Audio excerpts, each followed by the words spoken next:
Material fetishism in the digital age. It almost sounds a bit risque, doesn't it?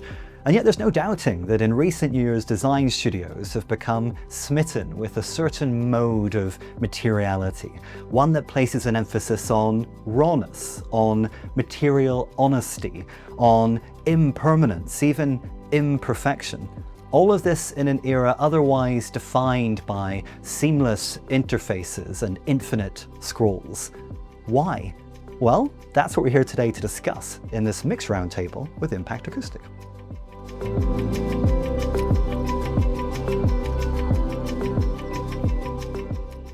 Welcome everyone to this mixed roundtable with Impact Acoustic. Material fetishism in the digital age. It sounds a bit provocative, but we're going to talk about why tactility, narrative, and radical innovation are resurging as antidotes to screens and arguably soullessness. So, in an era defined by seamless interfaces, by infinite scrolls, designers and architects are increasingly drawn back to the rawness of materials, to material honesty, the evidence of the hand. Why? Well, that's what we're going to discuss. But before we dive into conversation, we're going to go around the table, and if you can introduce yourself and tell me, what is your material fetish? Hi, my name is Julian Demetz. I'm a director at DMFK Architects, and I'd say my material fetish is timber. Thank you. Okay, my name is Eduardo Santana. I'm a materials librarian for Zaha Hadid Architects, and currently my fetish is metal. Hi, I'm Katrina Stewart and I'm a director of S&M Architects, and currently my material fetish I think is anything recycled, anything that has been made out of other materials. Great. Hi, I'm Theodore Games Petrolos, co-director of Unknown Works, co-founder of Unknown Works. My material fetish is metal, but crucially metal with light and sound. Interesting. Manuel González Nogueira, Associate Director at TICO. I'm gonna be boring, but I think it is natural stone at the moment, to be honest. I think it's something that, yeah, it doesn't really age. I'm quite hooked to it somehow. I'm Alison Grant from Siren Design Studio. My material fetish will always be leather in all its forms, reconstituted or bad quality, old, new, just leather. Great. My name's Oliver Heath. I'm the director of Oliver Heath Design. We are health, wellbeing and biophilic design specialists. And I guess my material fetish is earth. Perhaps that's rammed earth, but perhaps it's also just a handful of earth. Because in one handful of earth, there is more life than the entire population living on the planet of people right now. Wow, fascinating. Massimo. Yeah. I'm Massimo Gatelli. I'm the head of material science in Impact Acoustic. And I have to say that one of my favorite material is what we developed. So the cotton mixed with earth pigments, so where the colors itself came from nature. And so we mixed together. It's a very primordial way of producing material. And I think that this makes a lot of sense when it comes to this discussion. And so we're going to start at the beginning of chapter 1, the digital hangover, and why we're craving the physical.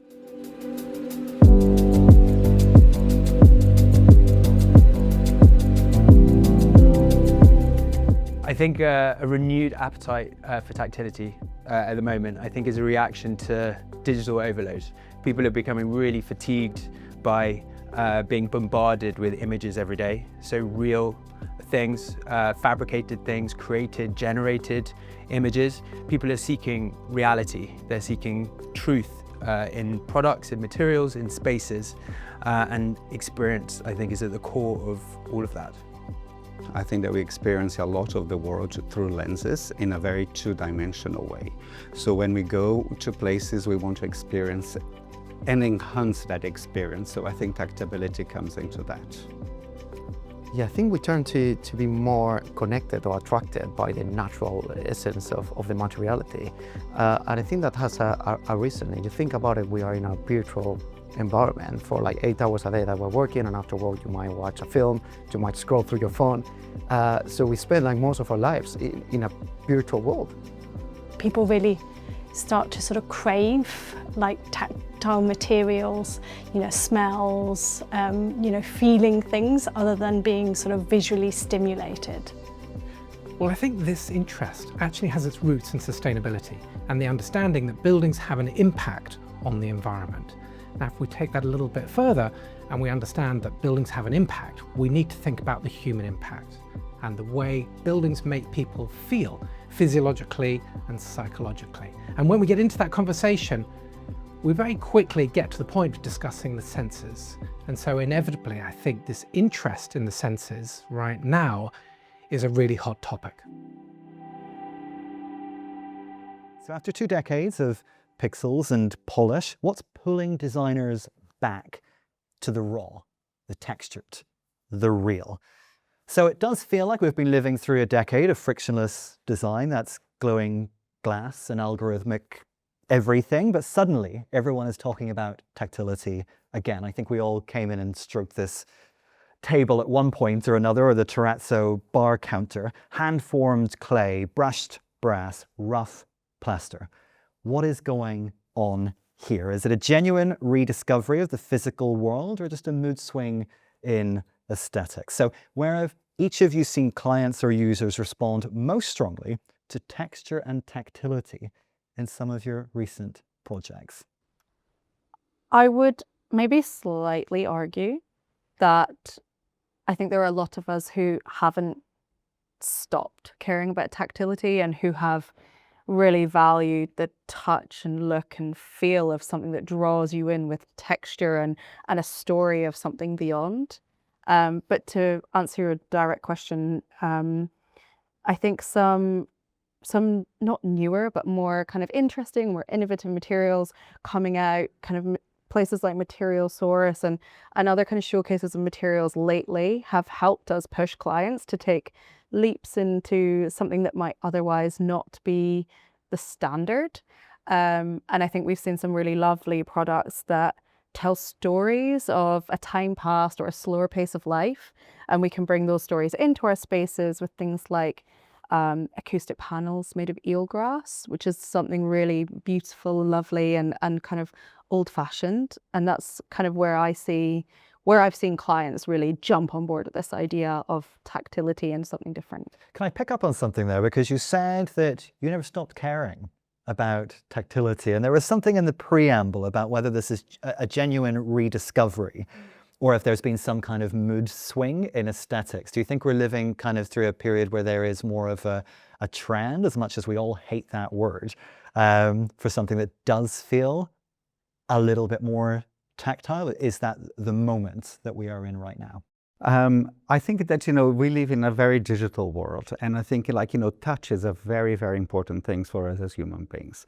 And everything that we touch, or most of the things that we touch these days, is actually smooth because it's a screen, and I think what we have missed and we have craved, or we do actually automatically more and more so now, is texture.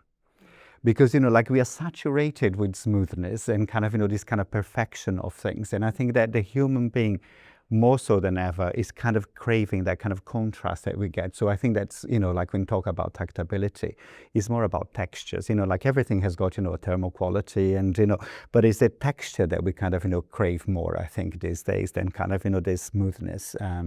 That's how I see it. I think there's a renewed desire to create a sort of cultural and ecological connection, to reject the international movement of shiny, clean, pristine materials and find something that is relevant, that brings a sense of identity and location back into a place. I mean, added to that, we got to remember that we're sensory beings. We have 11 million bits of sensory information coming to us every second, only 50 of which we can consciously process. So with all that going on, I think we inherently crave something that brings us back into the moment, that creates a sense of mindfulness and positions ourselves in a moment of reality, in amongst all the kind of ethereality of technology. It's only the last, let's call it 30 since we have discovered the virtual world. And since then, we spend 8 hours looking at a screen, working, most of us.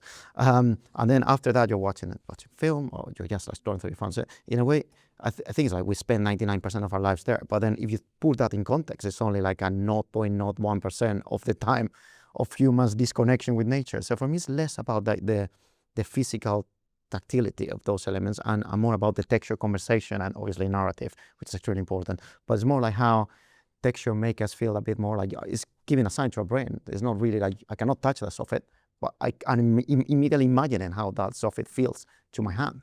And it's also how light reflects. It's not the overwhelming of a polished face wall. That sometimes you use that in our advantage for metals, and you are bouncing the light in a different way, and we control it in a different way. But the softness of texture really helps. We just did a project which is a sonic salon made wholly out of reused metal.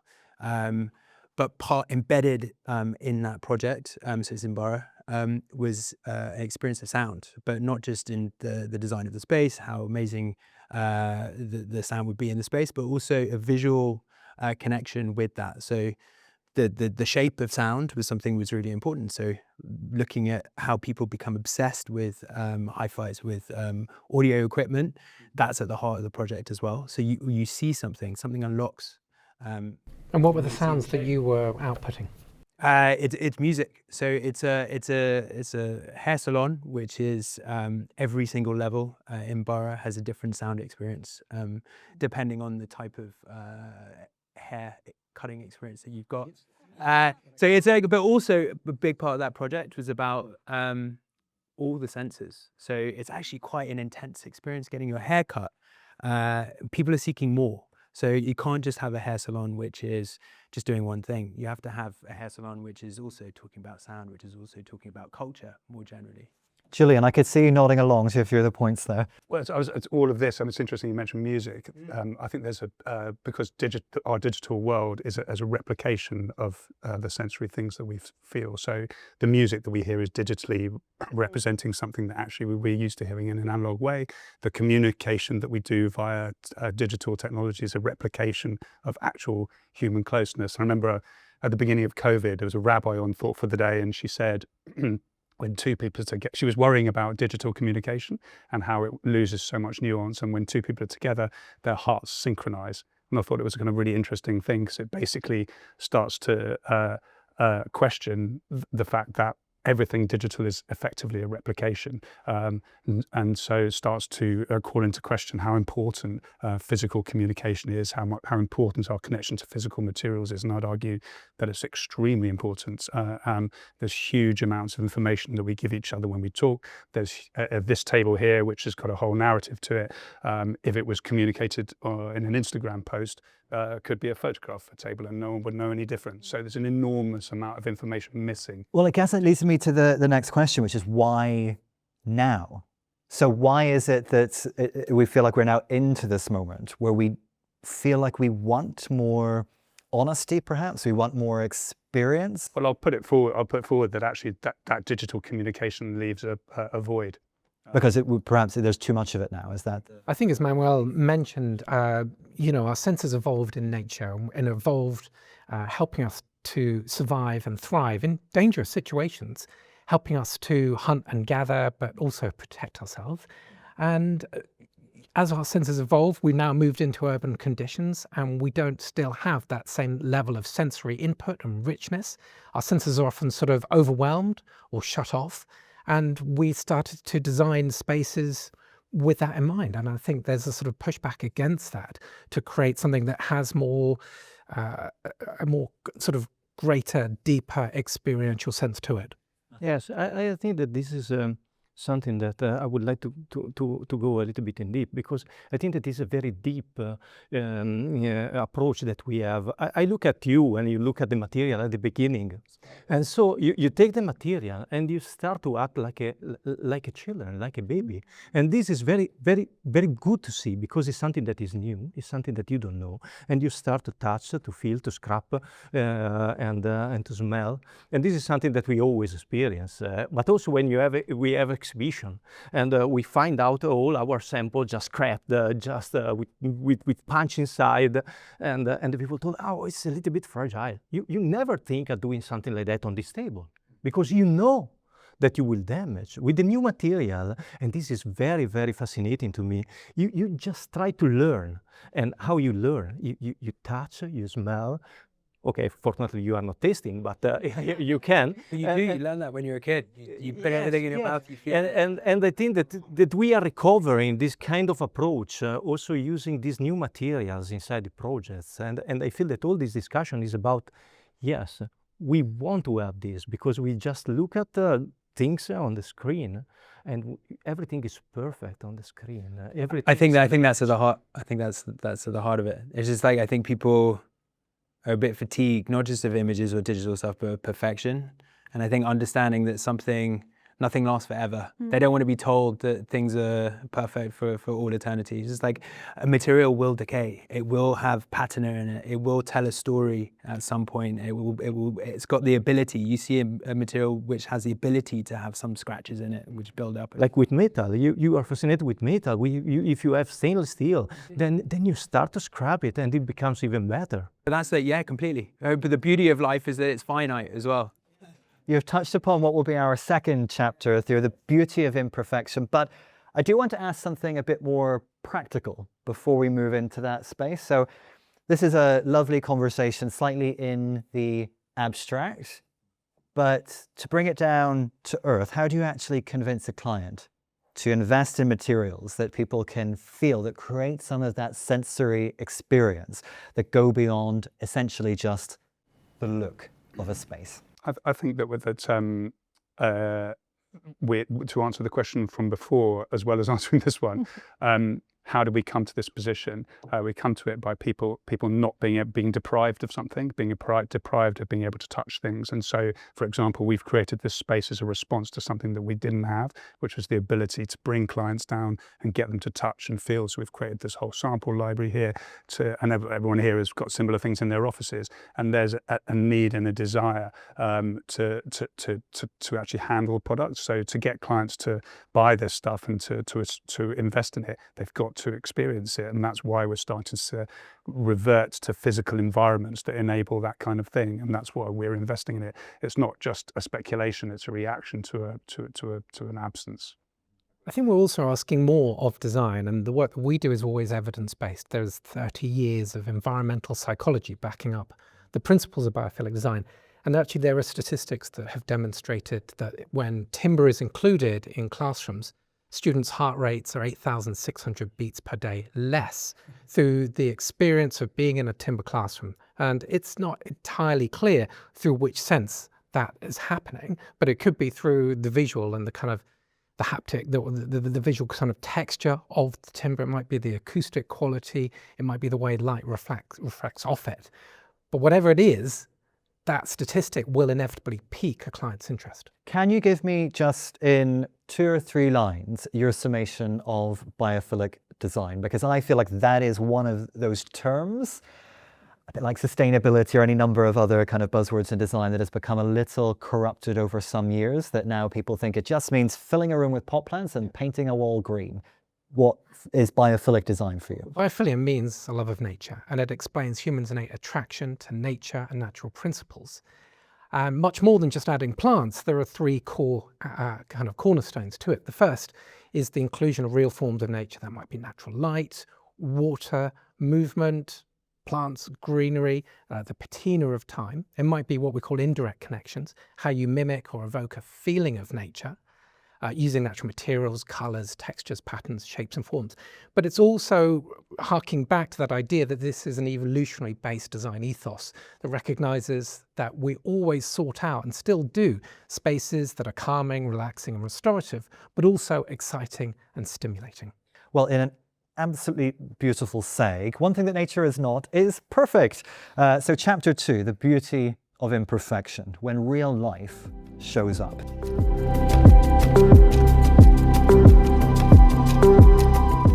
The reuse of materials or radical innovation using new way of combining materials often stay together.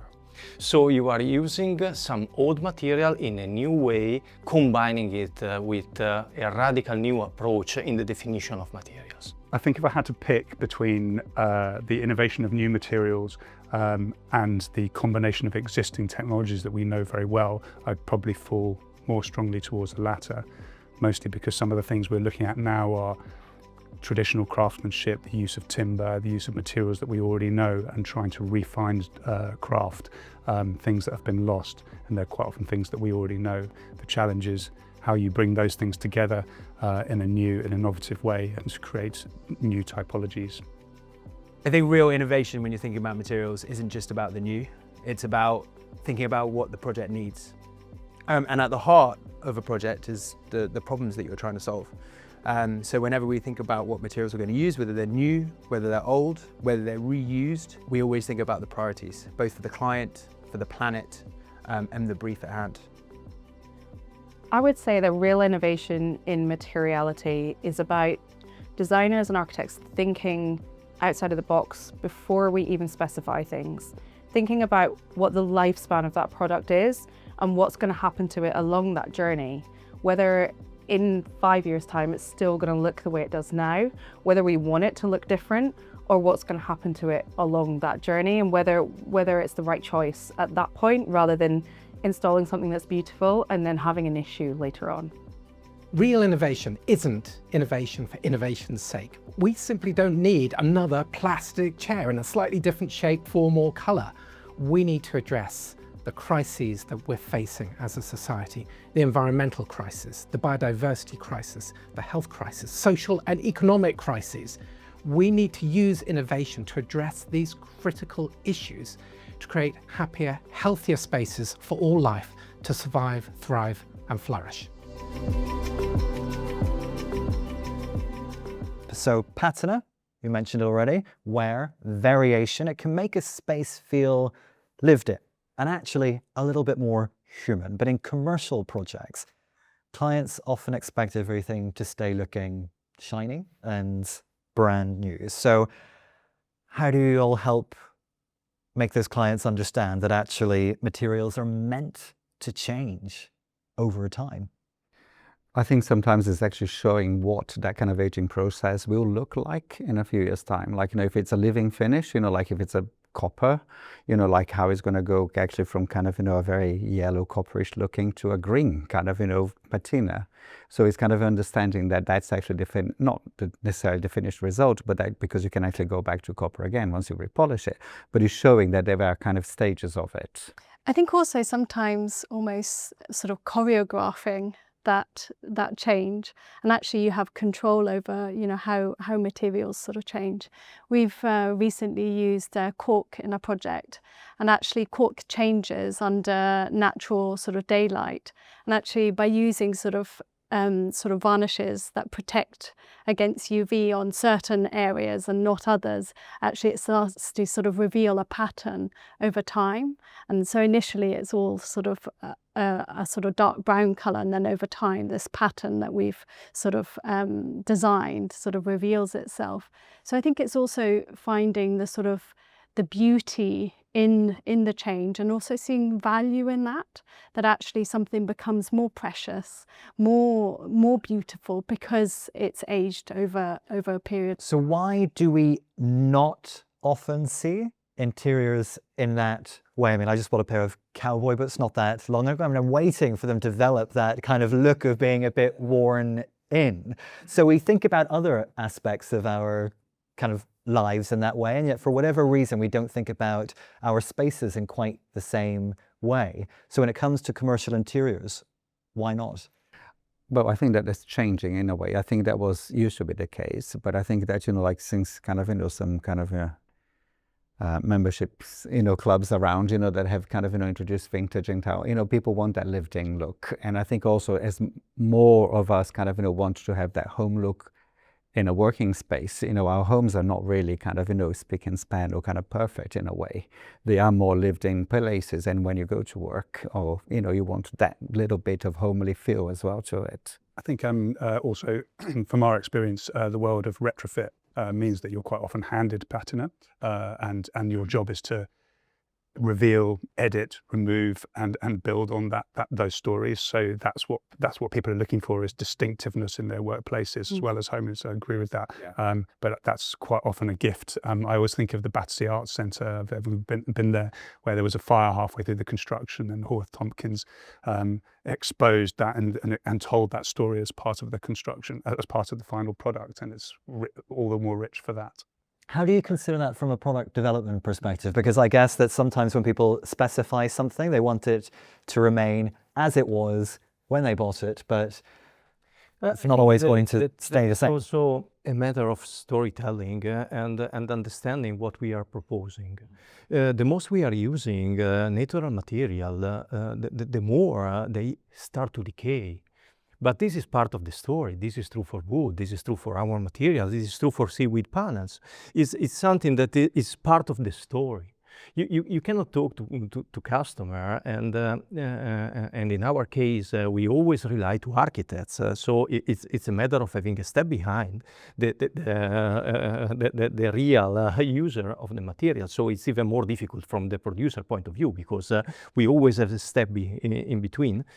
Is to make it clear that if you would like to have a material that is really natural, that does not contain binders, is not made by plastic, then it will be imperfect.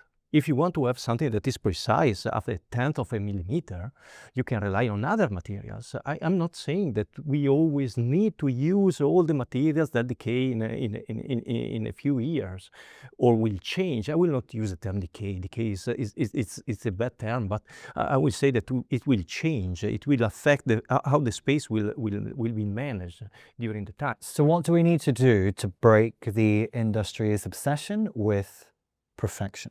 I think we're seeing in commercial workplace, we're seeing the kind of retrofit cycle is getting longer. It's not 5 years anymore. It's sometimes not even 7 years. Clients are willing to stay in their space for 10 years. And that helps us to do that storytelling through materiality. I think more often than not, reuse is a big part of a scheme nowadays. So it's not that we're saying that timber is kind of, the grain is more pronounced because the sun has aged it. That's a beautiful part of our story, and we're going to keep it, and we're going to do this with it.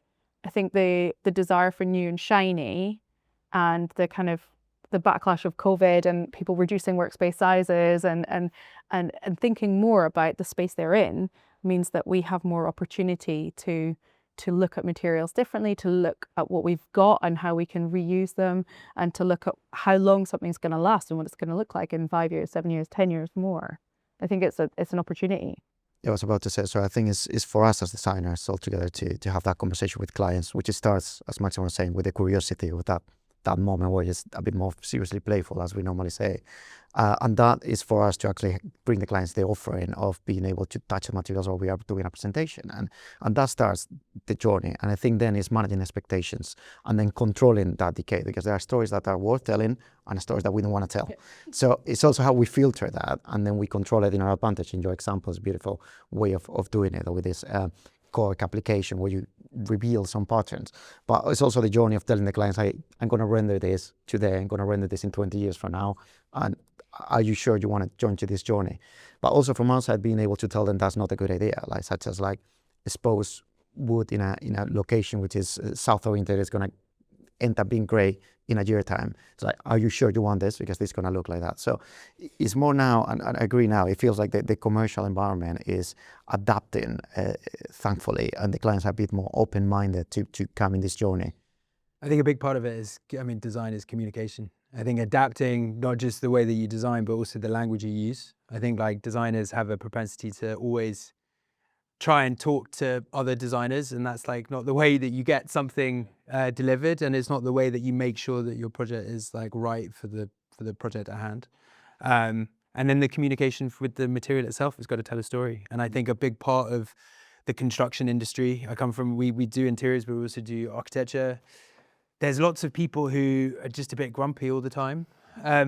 Just like all together, like various degrees, and we can be grumpy sometimes, but like celebrate what you're doing and celebrate the texture, celebrate the materiality, and celebrate the fact that you've got something that will happen that you don't really know what it's going to be. I mean, this all sounds in a way kind of relentlessly positive. But again, I'm going to be that kind of bucket of cold water to bring us back down to earth again. Have regulations or other complications actually stopped you from choosing a more characterful material? Because some of these things, and you mentioned biomaterials, and of course everyone's talking about mycelium and all of these things, but they are butting up against the real world of regulations and practical use and fire standards and all of these kind of slightly less sexy principles that equally have to be taken into account when it comes to specifying spaces. So where is that tension? It's hard. It makes it a lot harder. I'm quite excited at the moment. We're working on a project at the Barbican, which is a gallery design. As part of the engagement with the subject matter and with the artist, we wanted to do everything out of paper. And so the Barbican itself has turned recently into a high-risk building, which is like fire. Everyone's talking about fire. But we'd started the project at a certain point and we'd gone down that track. But I think persistence has paid off. And so we managed to pivot during stage 4, during the technical design, to make sure that we could still build everything out of paper. So we went from doing paper pulps and doing our own tests and like figuring out that like how are we going to do our own testing and pay for it, and we're happy to pay for it ourselves if we can get it done, to sourcing the right material. And so a panel product, I thought your products were paper because they smell kind of very similar to that, that we could use to build every aspect of the design. And so we still managed to celebrate the story, the material narrative, if you want, and like it pushed us from a design point of view. And so it was a great experience. Katrina, can you think of an example where you've perhaps wanted to use a particular material and just thought, actually, the real world has got in the way and I can't? I think like you say, Theo, I think it has made it a lot harder, but it also means that you have to sort of research things more and test things more and explore more. And actually, again, with this cork project, again, with fire, it's all about fire at the moment.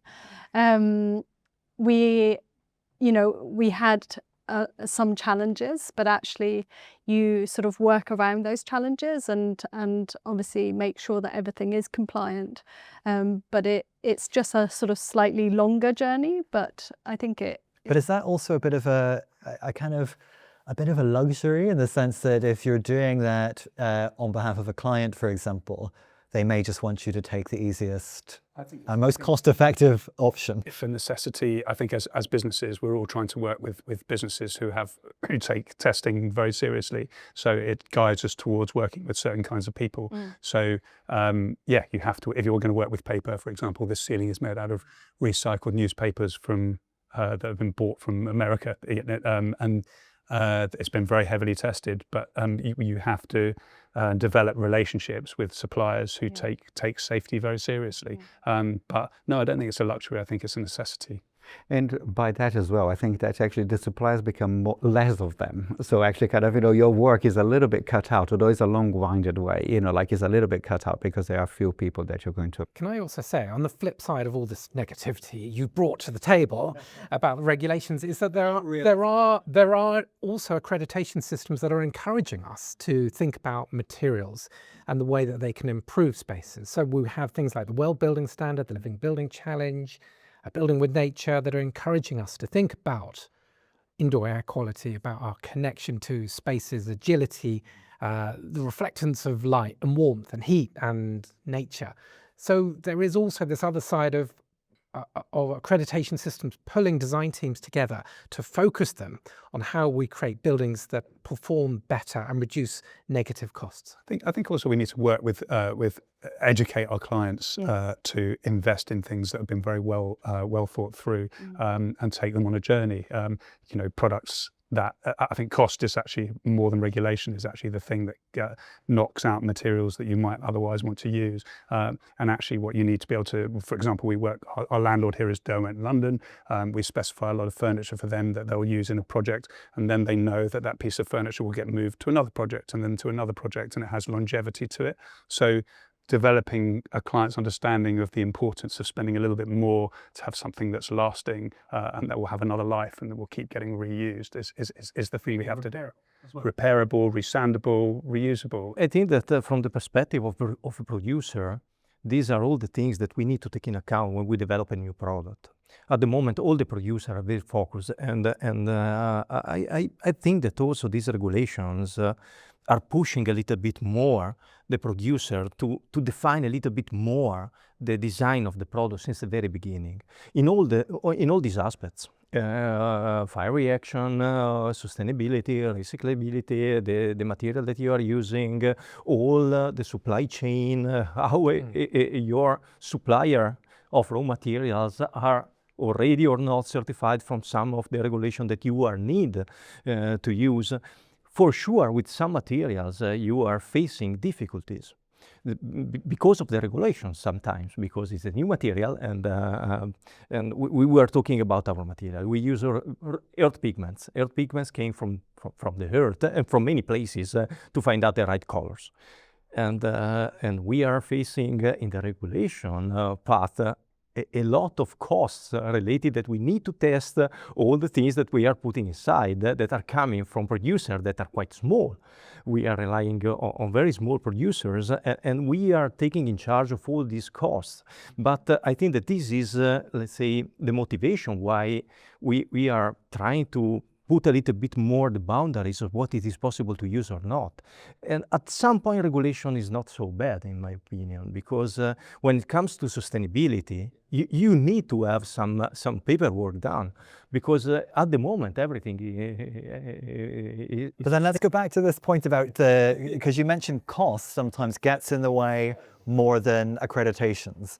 So where is that other tension then between being able to work with materials that are from organizations that perhaps push boundaries and take risks, but in doing so, make it slightly more expensive to specify? How do you navigate that? I think there's a lot of waste in the industry, and actually you can start, if you've got clients that you're working with on a repeat basis, for example, you can start to tell the narrative that a piece of furniture that's specified 4 times running is more expensive than one that lasts for 4 projects. Bitsu shelving is a really good example. You know, it's something that, you know, we've had half of this came from our old office. You know, it's something that just keeps getting reused. So I think things that cost a little bit more actually quite often are better value. Yeah, that's something that we have to do. Just coming back to the regulation point, regulation's there to help us, and we've all seen, shouldn't think we'd be constrained by it at all. We've all seen the dangers of lack of regulation in recent years, and we can't suggest that that's an impediment. It's just something that goes with the territory. But yeah, I think throwaway, reusable, surface, veneers, all of those kinds of things are the things that end up getting chucked in the skip, and that's what we've got to be scared of. So on that note, and before we move on to our 3rd chapter, what materials have surprised you by aging beautifully or aging really badly? Well, I like metals because of the way it kind of, ages. I mean, if you're talking about a living kind of, finish. So in terms of bad ones, well, I don't know. I don't know which one to mention. It's surprising when it ages. Like, I always think about like stadium seating, plastic seating when it's left outside, and then it gets that frosty finish. And then is that beautiful or bad? I think it's different. Like, it changes, and I think it's not necessarily good or bad. Yeah. It's just the change, and just like looking at the change, and also like just material wise, what I'm really looking forward to, we're doing a project. Designing a new police box for the City of London Police, which is like a new TARDIS from Doctor Who. It's made completely out of stone, and we're really looking forward to seeing how the surface of this stone, and through design and through the sourcing of stone, different types of minute surface on that is going to get colonized by lichen. So we're working with the British Lichen Society to see how different stone will encourage different types of lichen to inhabit it. And so like it's going to stand on the side of the street, and then it's going to colonize the rest of the City of London. It's going to go out onto the Bank of England, and then start like throwing all its different colors on there as well. Well, let's stay with that as a theme for our 3rd chapter, Radical Matters, making innovation actually works. I would say that radical material sustainability focuses more on supply chain and virgin material extraction rather than something looking amazing or being made from recycled this, that, and the next thing.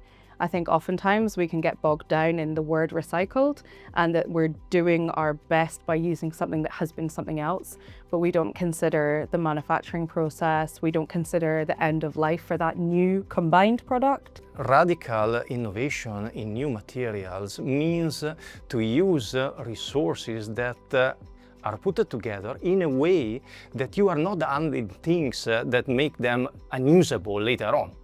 I think radical material sustainability, for me, I can always envision a material that is resilient to time. It's not meant to be designed to fade and convert back into biocompost. It's something that actually stays there, but is adjusted to adaptability. In a way, it's almost like the bones of a like neoclassical building. They're still in there. Maybe that's now converted into a museum, but that's allowing a second or third life in itself. For us to be genuinely radical quite often involves doing things in ways that are quite obvious. For example, we may choose to just reuse things that we already have, to look around and find things that are looking for a second life. And that might not sound very radical, but actually is something that can be the most sustainable. I think it's about disrupting the status quo around sustainability. I mean, in general, sustainability just means doing a little bit less bad, but even less bad is still bad, yeah? So we have to go beyond that. We have to think about the damage that humans have already impacted onto the environment that is affecting so many things, and we have to address those issues. We have to think about the environment. We have to think about biodiversity loss. We have to think about human health and well-being. We have to address those in a regenerative way. So it's not all necessarily about regenerating the environment. It could just simply be about making people feel better and more positive in the spaces that are so important in their lives. So designers are experimenting, as we all know, and as many people at this table are, with new and sustainable materials, recycled textiles, acoustic panels made from waste, bio-based composites. But getting these materials into live projects often means risk and perhaps some uncertainty. So just to carry on from that last point, is there in the real world genuine room, more often than not, within schemes to actually wait and see how something will turn out? Or do you need to be able to evidence that from the beginning? Is that a really hard sell to go in with the client? So I'm really looking forward to seeing how the stone's going to look in a year, but actually I can't tell you how it will.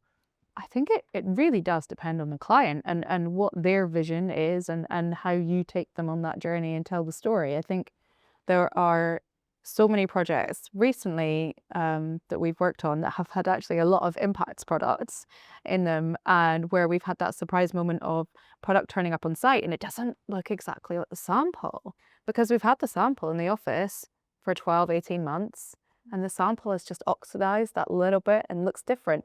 And this thing on the wall looks fresh and new, and like walking around the client still in construction, you think, what is this?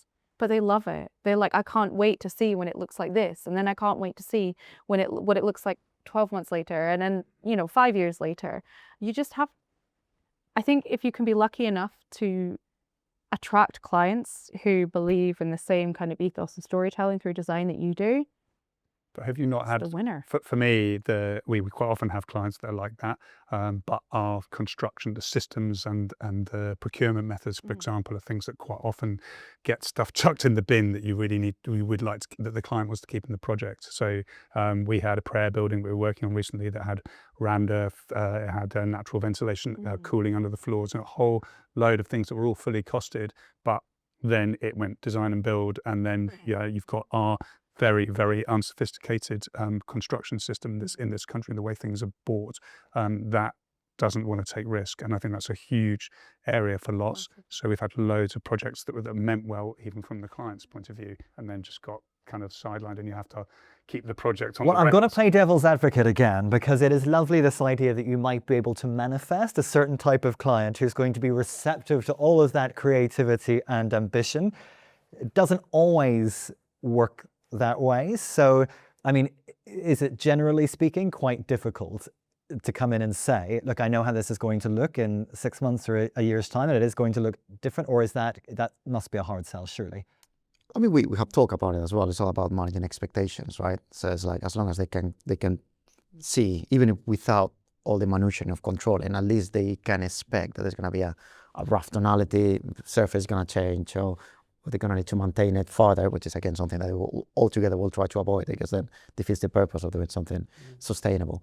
But yeah, I think it's all about managing expectations. Question for the table that rely on the initial answer to your previous question about a material that surprised you bad, because the answer is not there. Because I think that this is my perception, but I would like to really know what you feel about that.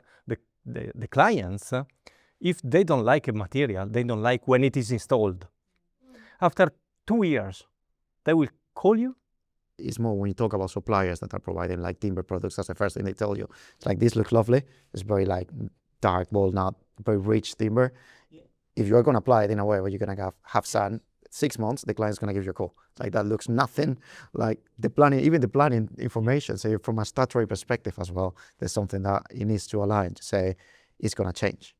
Do you like it or not? Do you like your grey timber? You might like your grey timber. You might design with grey timber. It could be lovely, but then maybe the other materials that you put around to create that contrast, and the palette needs to be balanced completely. Because that's another thing that happens, that on this variation, it has a domino effect of things. So you're doing a lovely palette that works absolutely beautifully day one.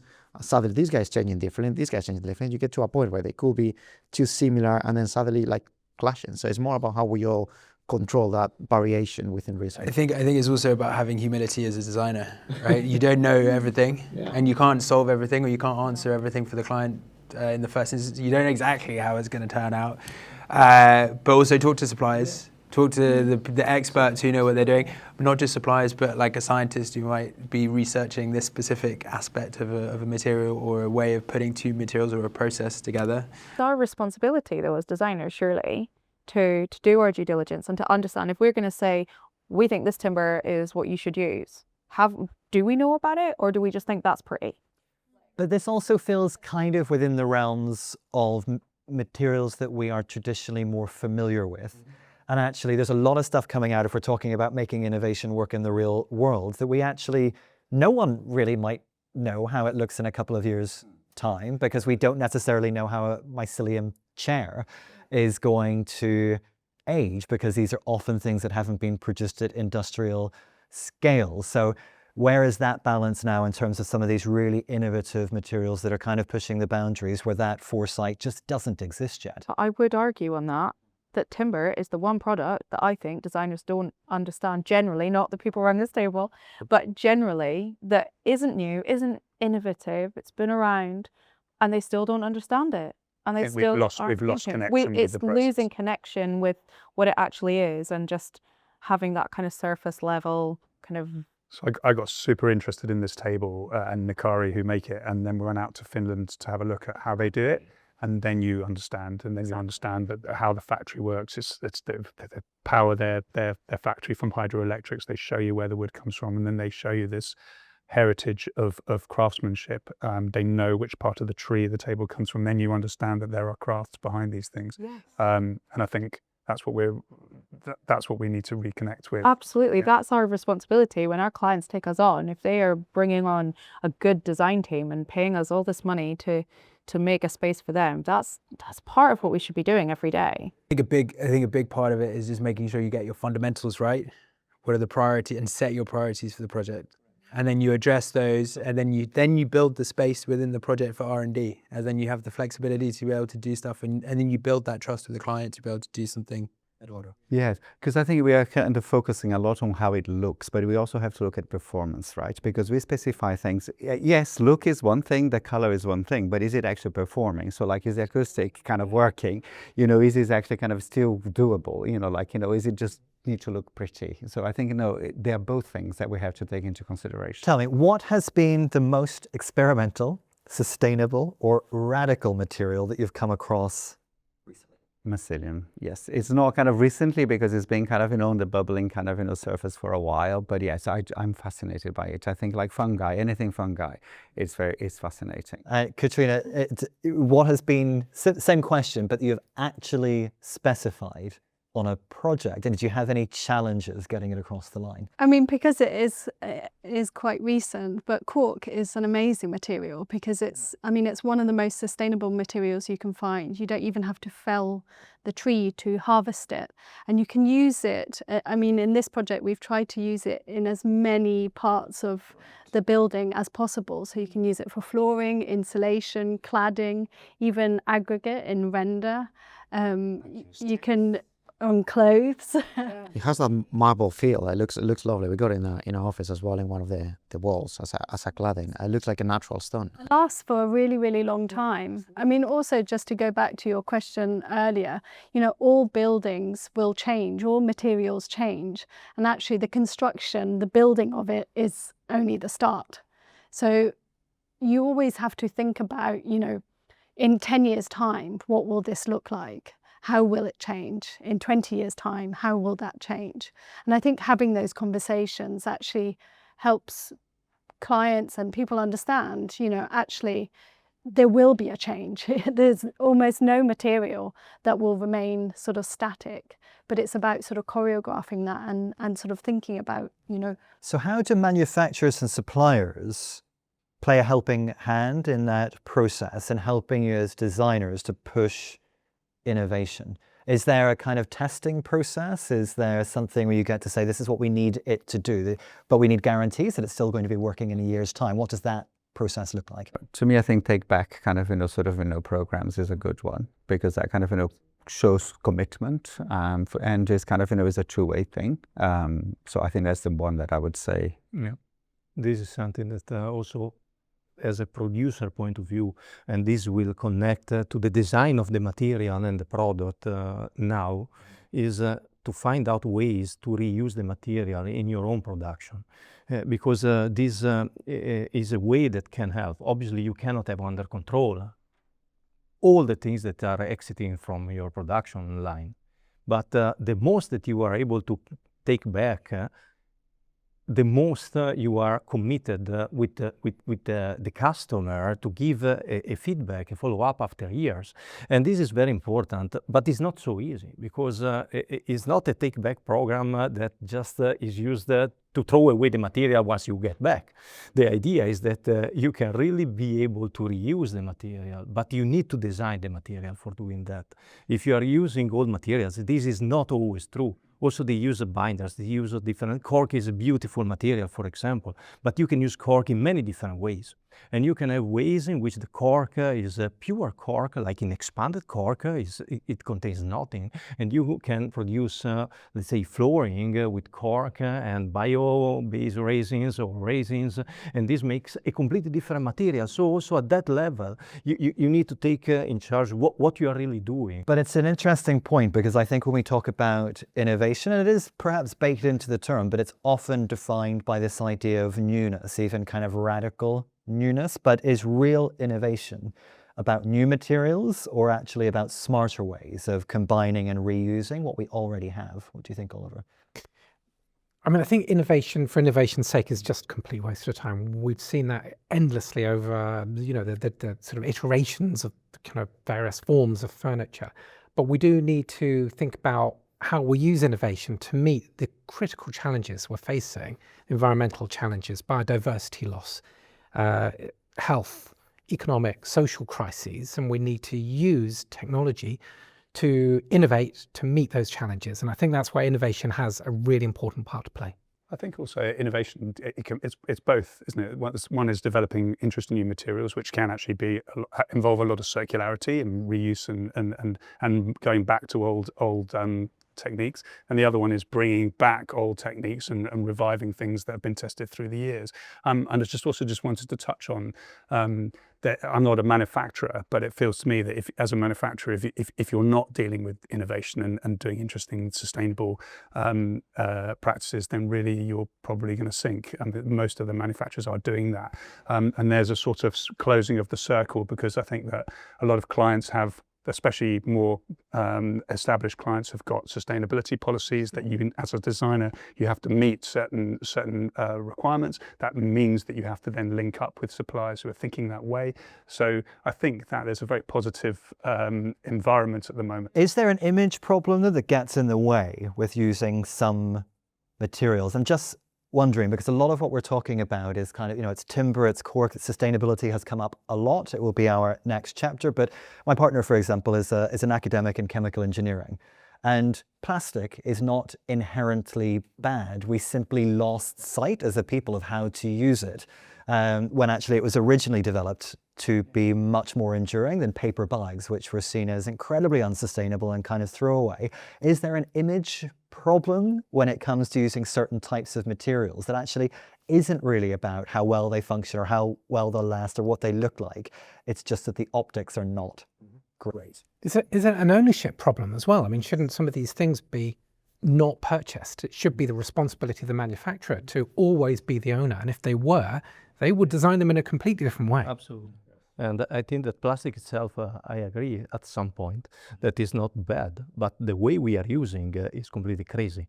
So if I look at what we are trying to do, and I just came back to the previous question, is to try to look also at the way the people manufactured things before the last, let's say, 70 years. Yes. Because the introduction of chemistry in all the products, of plastic in all the products, is recent, and just stop all the other way of let's say, introducing innovation on the way the people were working with materials. But this does not mean that it's good. But is there a new type of talking point there, I guess, that when we're talking about material innovation that says, I mean, Eduardo, you're a materials librarian, that would say, do you know what, actually this is full of plastics or full of something like that, but if we use it in a certain way, actually it's an incredible... Yes, I think it's understanding that actually when you're not talking about the raw material, you're talking about a composite of some sort. So then you're going to have to break it down, that kind of material, into what percentages these X, Y, and Z. And that's what's going to give you kind of, the accreditations, there's kind of, the certifications that you need. So you kind of, have to go back to the supplier, the manufacturer, and say, what is it? And they will probably by diligence have already done all the work, hopefully, that will kind of, help us kind of, guide us into specifying that. I think it's about just balance. And like, that's how we have a sustainable future as well. On to your next subject. It's about a balanced view of problems to hand. What are you solving for? It's about balanced view of new versus old. Just saying something new is better is wrong. Just saying something old is good is pastiche. And like dogma and like unquestioning design that doesn't question is like, it's just terrible. So you always got to question, you always got to understand the full picture and just think holistically, right? So it's about full life cycles. I fully agree. It's a matter of putting the right questions on the table and just continue to argue about what the people is doing and what the producer are doing and all this stuff. I think that this is the most important things. Genuine questions about how these products are used, because we talk a lot about longevity, and again that often butts up against the real world, where it's wonderful if you might have a product that will last for 20 years, but how many spaces are going to remain as they are for 20 years, in which case that is a selling point kind of collapses. So to lead us into our last chapter, sustainable substance beyond just good intentions. So we know that sustainability isn't just a talking point anymore. It's a design constraint, it's a client demand, and sometimes it's a moral headache. Plastics, for example. So we all know the language of circularity and low carbon, but how often do these principles survive those real world pressures? From product miles and warranties to carbon data, short-term leases, the system still rewards the quick fix over the lasting solution. Now, material narratives is all a part of this, and I'm going to kind of ask you to be honest, which is the sustainability conversation has been going on for a while. It's a term that gets used a lot. Has it become a bit stale as a talking point? Is it still enough to just say, oh, this is sustainable, and expect that that's an interesting hook for people? Because I feel like we've kind of maybe moved past that point a little bit. Sustainable is not new anymore, but it is an absolute must, and it's our responsibility and supplier responsibility, clients, contractors, everyone, to make sure that that's taken for granted, which is now is making Maximo, I guess, like your world as well slightly harder in a way, because the standards are way higher, and our standards are way higher, the client standards are higher. However, yes, it's not enough to say, oh, that's sustainable, great. I'm so curious. And yet so much of sustainable specification has always been predicated on this idea that it's a great storytelling point. So how amazing that this will last for ages, that this is made from X, Y, and Z. But if that storytelling point is getting a bit stale, how do you continue to make the... When you hear Michael Brungart, who's the kind of founder of Cradle to Cradle, talk about it, he says, you know, if you talked about your relationship with your partner being sustainable, people go like, that doesn't sound that great. Surely you should be moving together and progressing and aging well. And equally, I think sustainability as a term of like just doing less bad is still doing bad. And we need to go, look, we need to recognize we've done enormous damage environmentally, ecologically, to biodiversity. And we need to work as in an innovative industry to address that harm, that damage, and to start to consider a more regenerative approach that might be regenerating back into the natural environment. It might be about creating spaces that are regenerative for the occupants. Whatever it is, we need to think in a much more positive way. So I could see you nodding, Alison. And so Oliver's, I suppose, notion is that we do have to reframe some of the language around it. We have to maybe bring it back to a place that becomes truly understandable for people. But you seem to agree that generally speaking, it's a catch-all term. It's become a bit stale. It's we can't just still be talking about, oh, it's got an EPD, great. Like, we can't still be saying, oh yeah, we would like this project to be sustainable, but we don't want to impact cost or program or anything else. And by sustainable, we just want to have some like nice materials in it, or we just want to be able to say we reused all our furniture. It's so difficult to get a project team or client to make a tangible difference. And I think oftentimes we have to do it in a very sneaky way. We have to write into our specifications carbon limits for building materials that no one cares about. We have to write in what our VOC disclosure should be for every product, even if we're not going for well, which would be nice. We have to think deeper and to the invisible products where the quantities are greater. We can't just use like, oh, this lovely table, which is beautiful, and think that made the project sustainable. Like the quantities involved in concrete, in steel, in paint, in every single project are where we can have impact, but they're not beautiful.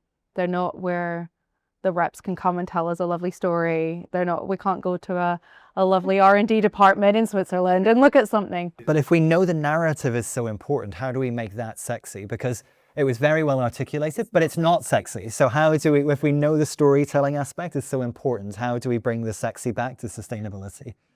I think sustainability is definitely not dead. Sustainability is like ever more so important, and we have to embed it at the heart of every single project. And that's not just about like sustainability from a planet point of view, but it's also people. And also thinking about the whole ecology, the whole system that we're buying into. And I think that at some point in building material, we are still a little bit behind. If you look at energy production, and I say, okay, we need a coal steam producer for energy. Nobody will think about that. They will go all crazy.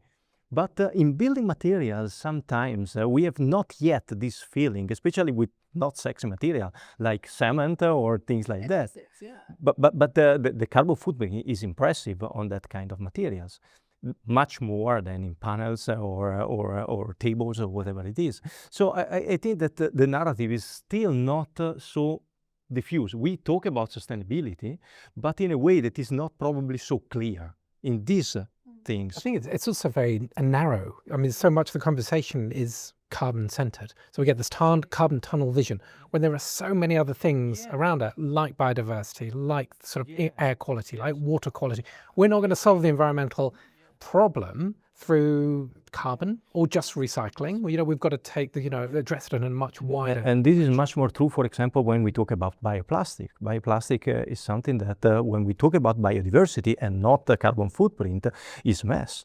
I think your comment about air quality, and that brings into because let's talk about acoustics a little bit. There are all these other things that we put into our designs that make that space last longer because it performs. It's good design, and acoustics and air quality are two of the things that you can't see, but that's kind of what we're talking about today. But spaces that are really beautifully acoustically designed are the ones that are actually going to be more comfortable and actually better used and more successful. Are we being honest then about the cost of newness? So I think, again, one of the other points of tension in all of this is that we exist within an industry that, at least in its current guise, is somewhat dependent on producing new things all of the time. So it's new spaces, it's new products. Are we being honest about that tension, do you think, and the sustainability cost of constantly chasing? I think in our lives, probably not. I mean, if people are buying a lot of new electric cars, which doesn't seem to be particularly sustainable, the right thing to do would be to convert old cars into electric cars, but we're not doing that because we're obsessed with newness. So I think, things have to shift. Yeah. What do you think, Katrina? Because of course, if a client approached you and you said, no, I think you should just keep your space as it is, it wouldn't be terribly good for the studio. And yet it would arguably be the most sustainable choice. So how do we balance those slightly competing priorities where actually commerce comes up against the kind of moral argument for sustainability? Of course, but I think there's a cost to everything. And I think a lot of the time when we talk about, environmental sustainability, actually, materials that are good for the planet are also good for our health. And actually, when we are sort of obsessed with the new and, coming into a space and, throwing everything away and, starting from scratch and using materials like plastic-based materials, these materials have like an impact on our health. And, in spaces that we live and work in every day, actually, there is a sort of long-term cost on our health as well. So I think it is talking about these things sort of long-term and not just having that sort of, short-term view of, yes, it might be cheaper. Is this where circularity comes in, Massimo? Because I'm almost wondering that if newness is balanced by the fact that it doesn't really come at a cost because it's truly circular, is that how we get around this point? So you can continue to create, but if it's genuinely circular, then the impact is offset. The idea behind circularity is the reuse of resources. Even if you still are producing something, so you are consuming energy and it's not for free, even circularity, obviously. But still, at least you are trying to fix a little bit the use of resources and the use of raw materials that you extract, that you produce, that you have from somewhere. So, but for circularity is the design at the beginning. We cannot talk about circularity when the product is not designed for circularity. When a product contains many different layers, when it is composed by different things.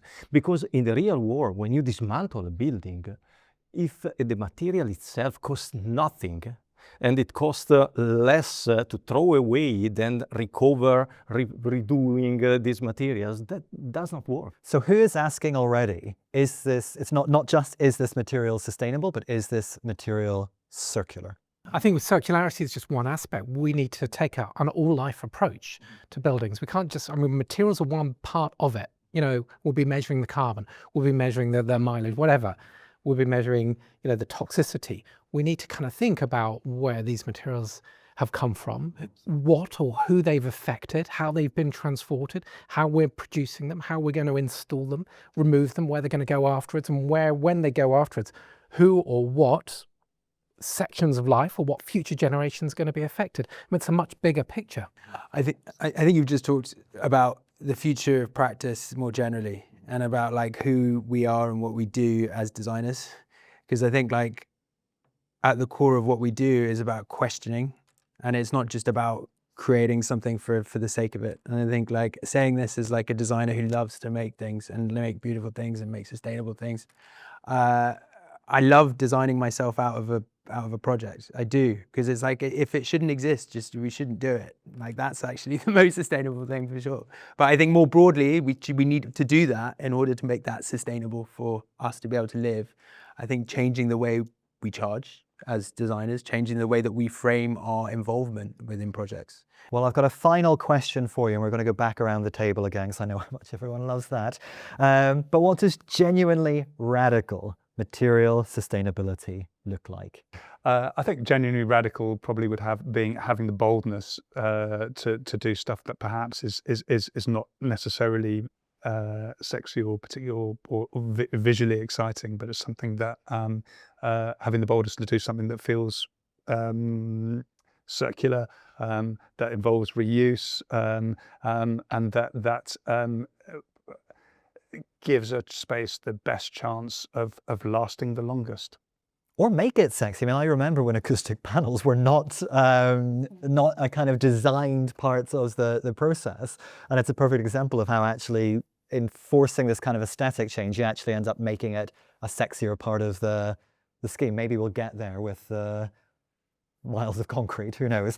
Eduardo, what for you is genuinely radical material sustainable? I think it's looking at the end of its life kind of, usage, or perhaps not usage, but I think that actually kind of, is looking at materials that are bio-based and biodegradable at the end of its life, and not thinking about that you have to reuse something for the sake of it, because you're also having to use more energy to create something out of it, and and break it down and things like that. So I think things that could be built or created that will have been created to be compostable at the end of its life would be a kind of radical thing.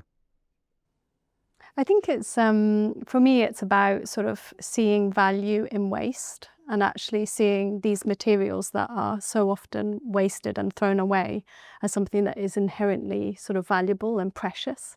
So, for example, this ceiling is made up of sort of newspapers, discarded newspapers, and I think actually it's really, really beautiful. It has this sort of texture and this sort of history and sort of narrative to it. There's a sustainable designer based in Bali that I appreciate, who says there's no such thing as waste, just something we haven't found a purpose for yet.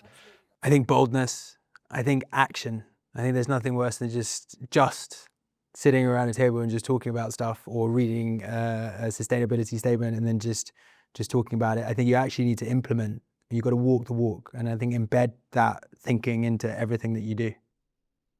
I think I'm going to go a bit more radical here in terms of a material that can decay and become soil. There's also the other way of looking at it as a sustainable aspects, like we look at all, I don't know, basically natural stone temples, or we get to these beautiful Gothic medieval churches around. There are containers, and they might be now serving a different purpose as a space. Maybe the stuff that we create actually internally as a retrofit might be a bit more loose, something that maybe is a bit more forgiving and is meant to decay or disappear or reshape, but then the main container is still fixed. So there's that level of I'm here to stay. And going back to the plastics, like how incredible it would be, I don't know, like a Taj Mahal made out of actual plastic that stay there forever. And it's there. Obviously, we need to look at the quality of earth, sort of the breathing aspect in there, and how plastic affects that as well. But I'm just going radical there. But if it was something that is here to stay, why not? In a way, it's just giving it another purpose. I think radical is the ability to say no, to the ability to go down the R&D process as a producer and say, no, this one doesn't need to come out. No one needs this. We might have used a waste product here, but we've added something else to it. We didn't need it. There are other products that do that job already. And that, I think, is really radical. I think for me, the radical approach is, and it's a complex one, particularly in this era of procurement and ownership, is to take this idea of designing for the health and well-being of all life, not just to kind of scratch an existence, but to thrive and to flourish. And it's really challenging because we've got to look back at the provenance of materials, where they come from, how we're going to design them, how we're going to use them, and where they're going to go and how they're going to affect future generations. It's a really big picture, but I think increasingly we're going to have to think in a much more regenerative way that supports the well-being of the built environment, so we create better buildings that are more successful and more loved, but also regenerative for the human experience, and importantly regenerative for the natural environment as a whole.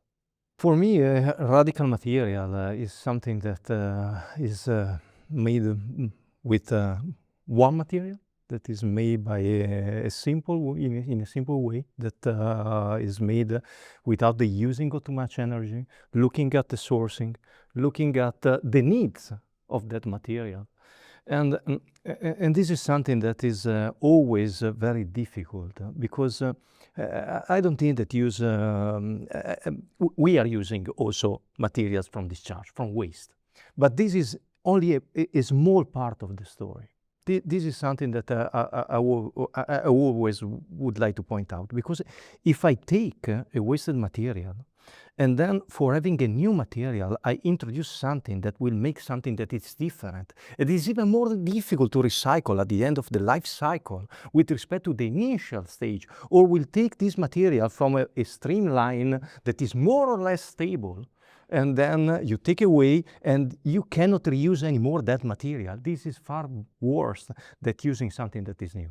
Well, it's been a fascinating discussion. I like your point, Alison, about saying, no, do we need this? And maybe if we don't, it's time to put our foot down and say no. And I like your point, Theo, that conversation is fantastic, but we also have to go out and do and hopefully affect positive change. So go do. Thank you very much for joining us.